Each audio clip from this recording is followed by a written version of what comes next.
Olá, eu me chamo Fábio Silva, sou CEO da Rede Muda Mundo e esse aqui é o nosso podcast sobre impacto positivo, inovação e boas histórias, que eu estou sempre convidando um amigo, uma amiga que tem uma história de vida de transformação, de inspiração a contar a sua história. Então, toda vez que alguém vir visitar a Rede Muda Mundo, passar pela Casa Zero, a gente entender que essa história merece ser contada aqui no estúdio do Zero Estúdio, vai acontecer esse papo que está rolando hoje aqui. Hoje, aqui, para o nosso terceiro episódio, eu recebo Andresa Rossalem.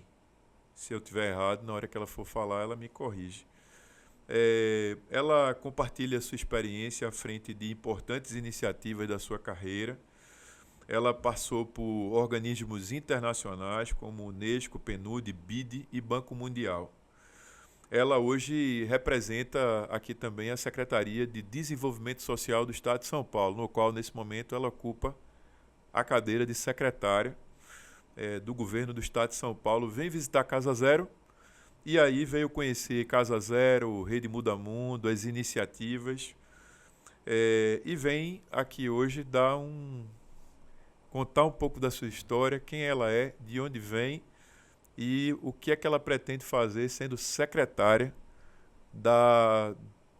do estado mais rico do Brasil, o mais importante do país, onde tem todo o tracionamento econômico, mas ela ocupa um lugar de olhar para a vulnerabilidade, para a transformação, para a vida das pessoas. Então, posso chamar de minha amiga.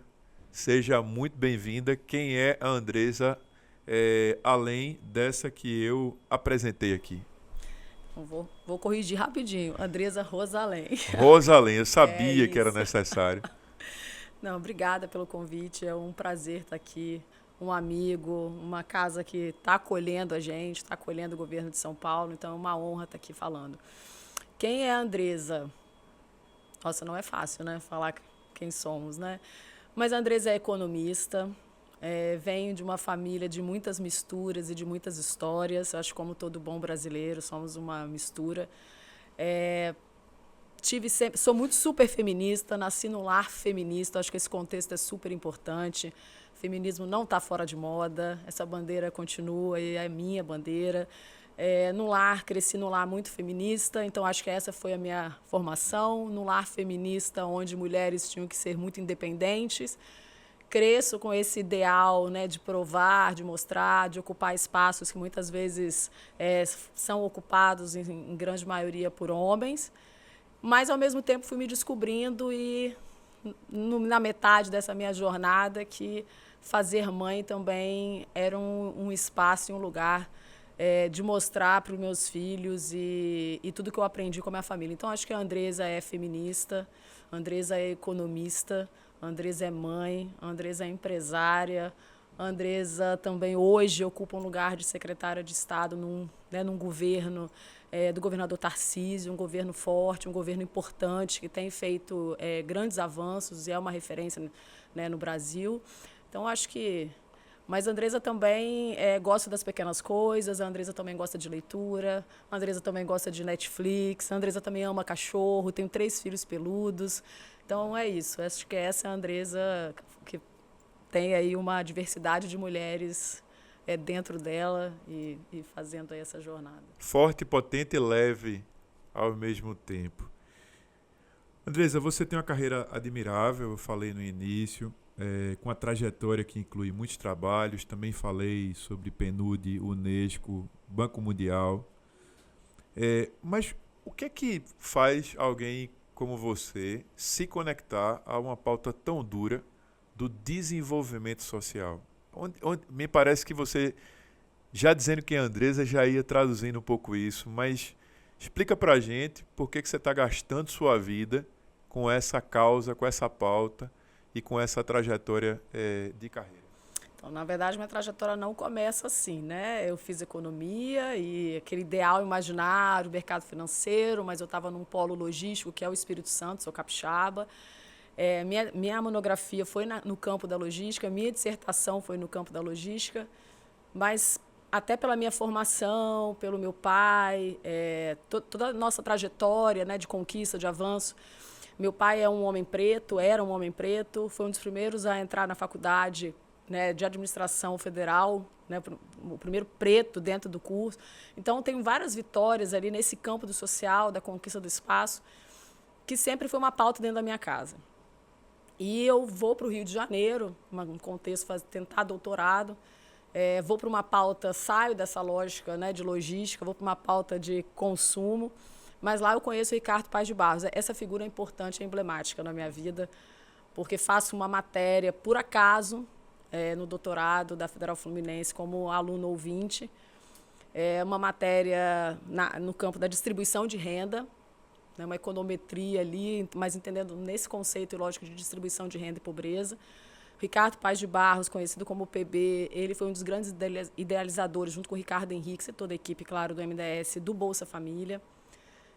Então, eu tive a oportunidade de conhecer, e nessa disciplina eu fui entendendo mais as desigualdades, fui entendendo a temática, que era um campo de estudo, que era um campo de pesquisa.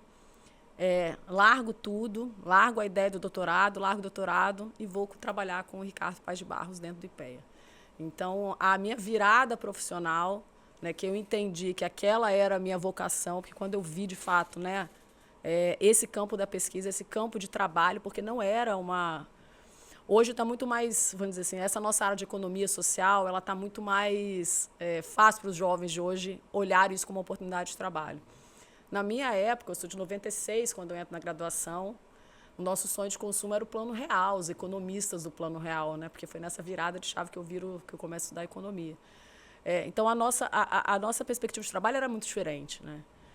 E eu sempre procurando espaços, eu fui da primeira turma de empreendedorismo, então eu sempre me movendo e eu nunca estava muito satisfeita. Então, quando eu conheço o Ricardo, conheço que essa área de estudar distribuição de renda, pobreza, é uma área de trabalho, é ali que eu me descubro, é ali que eu dou o salto profissional mesmo, é onde eu mudo radicalmente a minha vida. Fico no Rio durante um tempo, e ali vou descobrindo que aquilo que é o que eu acho que é onde eu posso transformar e mudar, né? Então, é onde eu vejo que, através da evidência, através do uso de dados, da informação, é que eu posso fazer a diferença e mudar. Então, foi lá que eu acho que eu descobri esse campo da economia social, de poder transformar a vida de pessoas a partir da evidência, do dado e da construção da política pública baseada em informação, em dado, em evidência. O que é desigualdade social? Desigualdade social do Espírito Santo é a mesma desigualdade social de São Paulo? É a mesma desigualdade social de todas as regiões do país? Como faz para... Diz um amigo meu que chama... Tem um amigo que chama desigualdade social de um câncer. Como faz para atingir em cheio esse câncer, na sua opinião? As desigualdades, elas são diferentes, né? Mas tem uma frase que eu gosto muito, que é do próprio Ricardo Paes de Barros, que eu admiro e eu falo ela demais. E eu acredito nisso, e eu acho que a gente, enquanto política pública, poder público, a gente só vai conseguir terminar com a desigualdade quando a gente fizer isso. Para a gente reduzir a desigualdade, eu preciso gerar desigualdade. Então, o governo precisa atuar de forma desigual. O governo ele precisa atuar garantindo mais para aqueles que têm menos, né? E o que é desigualdade social? É esse abismo que a gente tem, né? Enquanto uns, eu vou dar fazer uma figura aqui, né? Enquanto uns estão subindo de escada, outros estão subindo de elevador. É isso que é desigualdade, né? Uns têm acesso a tanto e outros não têm nada. A gente é contra ter essas desigualdades, né, de riqueza? Claro que não, a gente vive num capitalismo. Mas a gente precisa ter uma sociedade menos desigual. A gente precisa ter uma sociedade onde as pessoas têm acesso a um mínimo para ter qualidade de vida. É isso que a gente está falando. A gente não está falando de distribuição por igual das riquezas. A gente está dizendo que a gente precisa garantir um mínimo para que as pessoas tenham o acesso e os seus direitos garantidos, né? É isso que a gente quer, uma sociedade mais justa. Eu acho que a gente quer isso, uma sociedade mais justa e um pouco mais igual, né? Como que você vê inovação social dentro da gestão pública? Já chegou, está chegando, está por chegar? Como que você olha isso? Eu acho que está chegando, né? Eu acredito nisso porque eu acho que o papel do terceiro setor é fazer isso, né? Os problemas estão aí. Eu acho que da forma que a gente está fazendo, a gente não tem mudado muitos resultados. Né? A pobreza, as desigualdades, a gente viu. A gente vinha numa redução da pobreza no Brasil, mas com a pandemia a gente volta a níveis elevados, a gente volta a ter insegurança alimentar. E a gente não tem conseguido resolver esse problema. A gente só vai resolver esse problema se a gente começar a fazer diferente.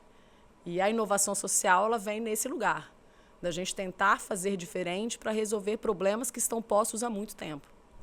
A gente tem problemas históricos no Brasil que a gente ainda não consegue resolver. E eu acredito que a inovação social está nesse lugar, da gente começar a pensar diferente, resolver problemas que estão postos há muito tempo. Falando agora de você, como que você vê a ocupação dos lugares de liderança pelas mulheres? E aí, falando sobre a gestão pública, você falou sobre a academia também, nas iniciativas sociais. Você tem percebido crescer a liderança feminina? Tem percebido ser mais respeitada a liderança feminina? Ou são jargões que vão se falando de tempos em tempos na sociedade e as pessoas acreditam que está tudo sendo melhorado, mas de fato no dia a dia não está? Você, como mulher, como feminista que colocou, como que você vê esse tempo na sociedade sobre o papel da mulher? A gente tem ocupado esses espaços, mas a gente ainda está longe, né? Quando a gente fala de igualdade, se a gente olhar a população, a gente está aí 50, 51, né? Mulheres ainda somos maioria. E quando você olha esse número nos cargos de liderança, a gente não está 50-50. Então, por mais que a gente tenha avançado, a gente ainda é desigual. Porque se fosse igual, nós estaríamos ocupando os postos de trabalho como os homens e a gente estaria ocupando 50% dos postos de liderança. Dizer que a gente tem um cenário pessimista, também não, porque a gente tem avançado cada vez mais. Acho que as mulheres têm se colocado, né, têm tido as oportunidades. Agora, a gente precisa, de fato, de ações mais assertivas para que a gente ocupe esses espaços. A gente precisa que a sociedade... que a gente tenha um olhar atento para isso, que a gente garanta a inclusão das mulheres no mercado de trabalho cada vez mais e que a gente garanta que a gente ocupe esses espaços de liderança. Pela até a minha formação, né, dentro de casa, e eu tive um pai muito feminista, muito presente nesse campo, eu digo que eu sou uma privilegiada, né, porque eu já cresci achando que eu podia ocupar qualquer lugar. Né? Eu não tinha essa, né, de... homem e mulher, não, eu podia ocupar o que eu quisesse. Então, eu digo que eu sou uma privilegiada porque eu cresci nesse ambiente, cresci achando que eu podia ocupar qualquer lugar, continuo achando que eu posso ocupar qualquer lugar. Eu acredito que a gente temos as diferenças entre homens e mulheres em termos de personalidade, perfil, características, mas é a diversidade que faz a gente avançar, é a diversidade que vai fazer a gente criar a inovação social. É a diversidade que vai fazer a gente pensar em coisas diferentes para problemas iguais que há anos a gente vem batalhando. Acho que a gente está longe ainda desse espaço de igualdade para as mulheres. A gente tem movimentos perigosos, né, de retrocessos, né, com relação à pauta feminista, né? Mas eu acho que é natural também esses processos cíclicos, né, de mudança. E eu acho que a gente precisa cada vez mais de investimentos, cada vez mais das lideranças, cada vez mais de mulheres ocupando esses espaços, porque a representatividade ela é potente. Se você olha que alguém chegou, você se vê naquele lugar. Então, eu sou uma defensora da representatividade nos diversos campos da diversidade. Né? É importante para a menina negra, periférica, ela ver alguém nesse lugar, né, de liderança, de chefia, de ocupar um espaço de poder, para que ela também se veja lá. Então, eu ouvi uma vez uma fala exatamente dessa. Eu preciso ter alguém lá, similar a mim, para eu entender que eu posso chegar lá. Então, acho que é esse o nosso papel também, a gente ocupar esses espaços para que as meninas se entendam nesse lugar. Né? E que elas possam ser o que elas quiserem. E está tudo bem, mas que elas tenham opção. Acho que o que a gente tem que batalhar é pela opção. Nós, mulheres, podemos decidir o que a gente quiser, a gente pode ocupar qualquer espaço. Se eu decidir que eu quero ficar com meus filhos, está tudo bem. Né? Eu acho que é essa liberdade que a gente precisa ter. né? É esse lugar de escolha, de decisão que a gente precisa ter cada vez mais. Eu posso, sim, querer só tomar conta dos meus filhos, só não, porque é o trabalho que eu, hoje, como mãe, eu vejo que é o meu trabalho mais difícil. É ser mãe e dar conta, né, do desenvolvimento e do crescimento deles. Então, se eu optar por essa função, né, por essa batalha, se eu por esse dom de cuidar, está tudo bem. Agora, se eu quiser também ocupar um espaço de liderança e não ter filhos, está tudo bem. Eu acho que a gente precisa desse lugar, dessa diversidade de opção. Eu posso ser o que eu quiser e está tudo bem. Eu acho que ainda não é assim, né? A gente ainda não tem esse lugar, né? As suas falas são recheadas por alguém que valoriza a saúde mental e emocional. Alguém que se coloca como alguém bem resolvida. Numa sociedade que tem muita gente mal resolvida. Nós estamos num ecossistema de inovação, impacto, engajamento, e nós temos soluções voltadas para a saúde mental e emocional do nosso time como Rede Muda Mundo, dos nossos parceiros, clientes, e principalmente dos líderes sociais, que são pessoas que cuidam de muita gente, mas muitas vezes não tem quem cuida deles. Exercendo o cargo de liderança, feminista, como você falou, mãe de 3 filhos, tendo residência em Vitória, no Espírito Santo, indo para São Paulo toda semana para trabalhar, trabalhando num dos governos e de um líder muito forte, que é o governador Tarcísio, com uma pauta tão dura. A pergunta é, como você cuida da sua saúde mental, da sua saúde emocional, da pauta do autocuidado na sua vida? Como que isso permeia? Eu demorei para descobrir assim, o que funcionava para mim. Fiz terapia, mas não me adaptava. Acho terapia essencial para quem consegue, para quem gosta, quem pode. A gente deveria ter muito mais a oferta de terapia. Eu acho que é muito potente, mas para mim não funcionava com minha personalidade. E eu demorei muito a entender o que funcionava para mim. Então, eu comecei a desenvolver uma série de questões por causa da saúde mental, do emocional, físicas mesmo, não então de urticária, enxaqueca, minha vida inteira com isso. E eu fui demorando a entender o que funcionava para mim. E o que funcionou para mim? Esporte. E não é a coisa que eu amo. Eu, de fato, não gosto. Assim, hoje eu digo que eu sinto falta. Mas não era natural para mim o exercício físico, porque para muita gente é natural. Né? Tem gente que adora fazer atividade física. Não era. E eu encarei o exercício físico como escovar o dente. Todo mundo tem que escovar o dente, né? Todo mundo tem que tomar banho. Faz parte da rotina, ninguém se questiona mais. Então eu falei assim, exercício físico vai ser meu escovar dente. E eu fui me engajando na questão do exercício físico e eu vi que isso fez uma diferença brutal, físico e mental na minha vida. De como que a atividade física me ajudou nesse processo. Então hoje, e o que é da atividade física? Hoje eu faço um mix de atividade física, mas tem uma que é a que, quando eu não faço, eu falo, não estou legal. É a corrida. Sou grande. Não, sou péssima. Meu pace é lento, mas a corrida é onde eu me desligo totalmente. É a minha meditação. Não corro falando.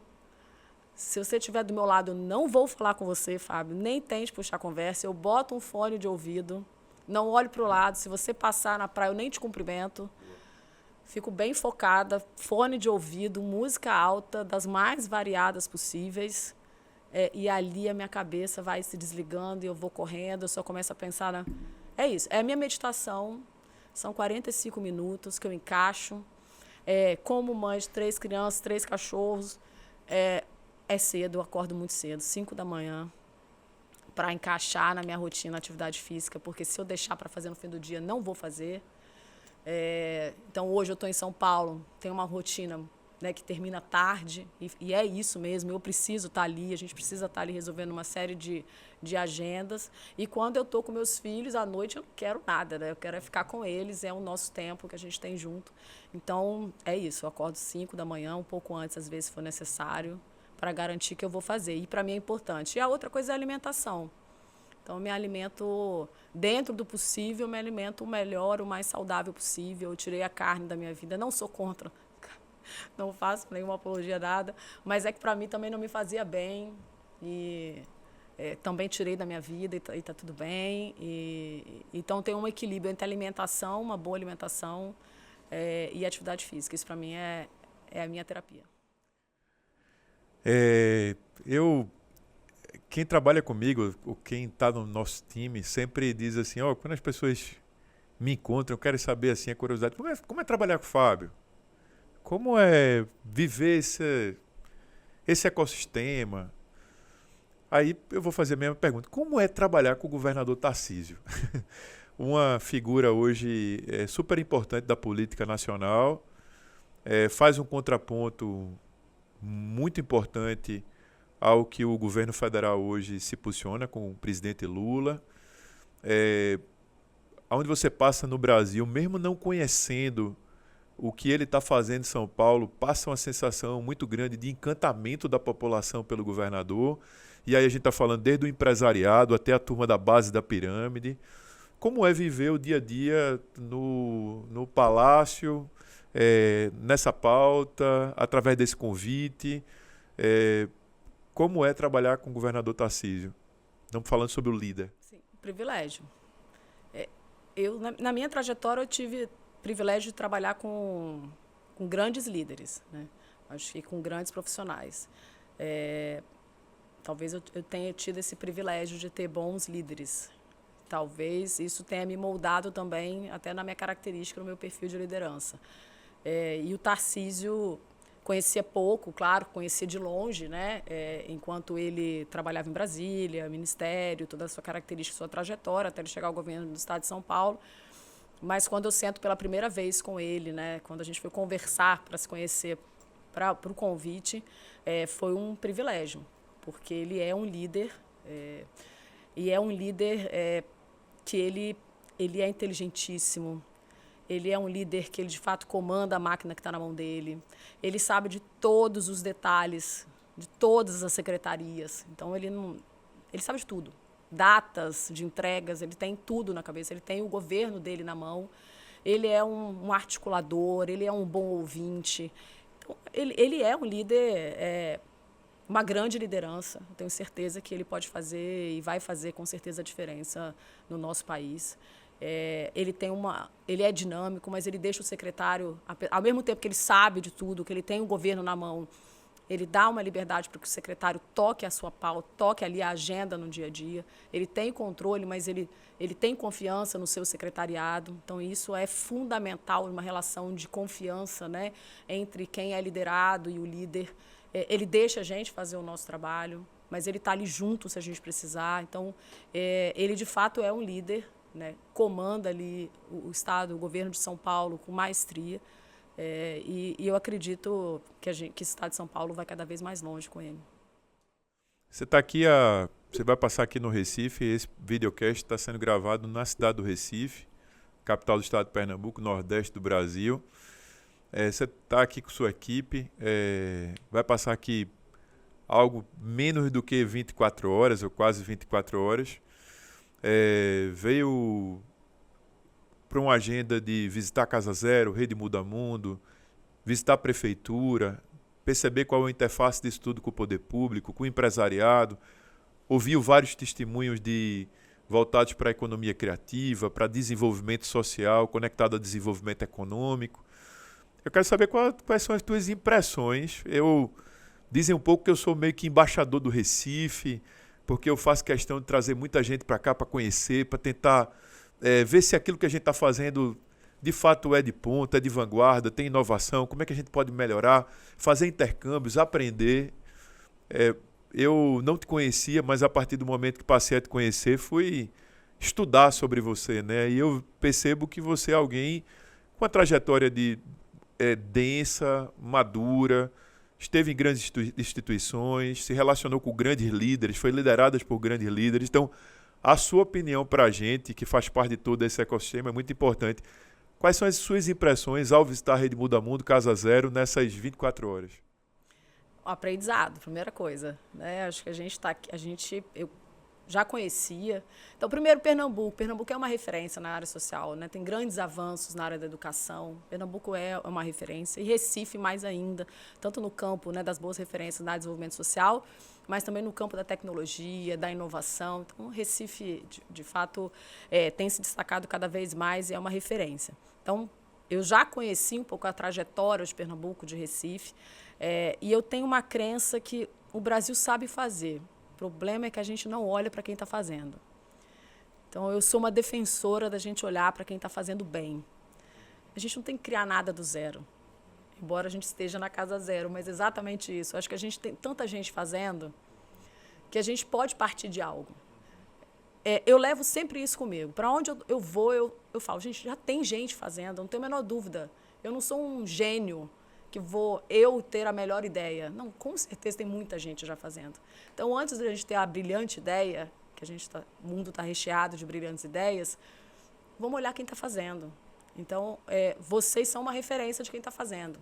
Quem está fazendo qualificação, quem está conectando qualificação com inclusão, quem está dialogando com a comunidade, quem está dialogando com o território. Então, a nossa vinda aqui é um aprendizado, é conhecer quem está fazendo, é conhecer quem está fazendo e está dando certo, a gente entender como é que funciona e a gente tentar levar isso para o estado de São Paulo. E eu brinco, né? Tudo que vai para lá, a gente está falando de um tamanho, é tudo de bom estar em São Paulo, mas também é tudo de um Rio pelo seu tamanho, porque tudo ali é muito grande. Então, a gente precisa olhar quem está fazendo, porque lá eu preciso acertar. Né? A gente tem que, por mais que a gente pilote, que a gente tente, que a gente teste, a gente precisa, quando a gente está falando de uma pauta de desenvolvimento social, eu não posso me dar o luxo de a gente errar. Né? A gente precisa construir um programa sólido, um programa robusto, um programa que, de fato, vai trazer benefício para aqueles que são os mais vulneráveis e que precisam dessa entrega. Né? É isso, eu estou no setor público, eu estou na política pública e eu preciso fazer algo que, de fato, vá transformar e melhorar a vida daqueles que são os mais vulneráveis. Então, conhecer experiências é fundamental. Né? Eu acho que aqui a gente está tendo boas oportunidades de aprender. Quero te agradecer pela visita, pela troca, por trazer parte do seu time para visitar, conhecer. Quem sabe a gente pode fazer algumas boas parcerias juntos para beneficiar as pessoas nesse país que mais precisam, mudando a matriz mantendo a transferência de renda para quem precisa, mas também alavancando quem pode gerar sua própria renda através da economia, da sua própria mão de obra, da sua própria atividade, vocação, talento. Mas nesse momento é o momento de a gente não... Esse videocast, ele não foi desenvolvido para converter alguém à solidariedade, à generosidade, ao impacto, à inovação. Pode até chegar em algum desses lugares, porque a gente também quer estourar bolhas. Mas a gente se comunica com mais de 1 milhão de voluntários da nossa plataforma do Transforma Brasil, que é a principal plataforma de trabalho voluntário do país. Gente que todo dia, de alguma forma, está fazendo bem. Está no hospital, está numa escola, está usando o seu escritório de advocacia, ou pensando como usar suas redes sociais, fazendo trabalho remoto, voluntário. Temos mais de 7 mil organizações sociais, líderes sociais que estão lá na base, desde as cidades ribeirinhas da Amazônia até o sertão, as grandes cidades. Então eu quero pedir aqui que no final você possa olhar para esse povo e deixar uma mensagem final, porque muitas vezes eu acho que você também, a gente pensa em parar, porque a vida e a pauta que a gente escolheu de vida não é tão simples assim.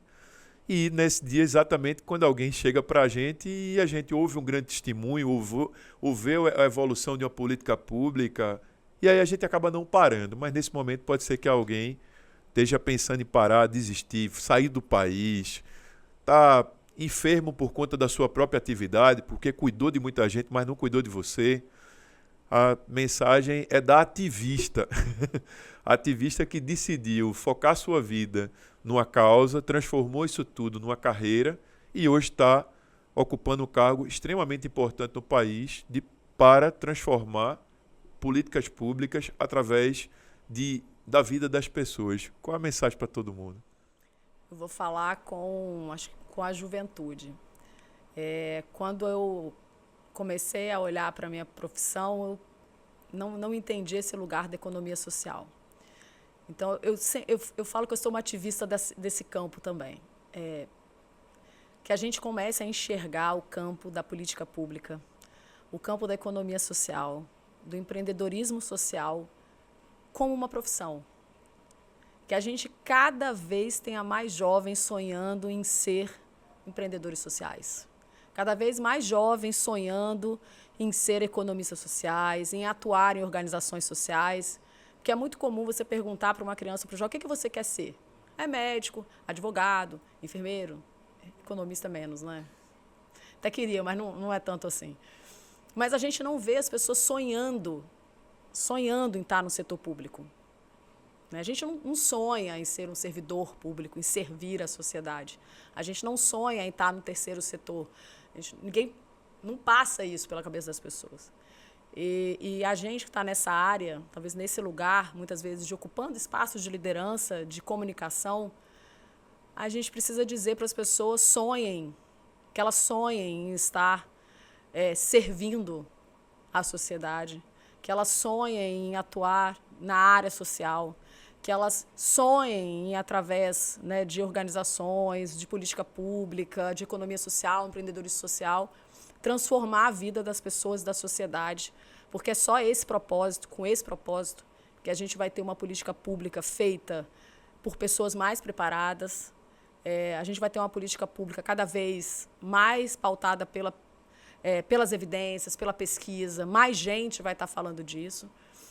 Cada vez mais a gente vai ter um capitalismo mais justo, cada vez mais a gente vai ter uma sociedade mais igual.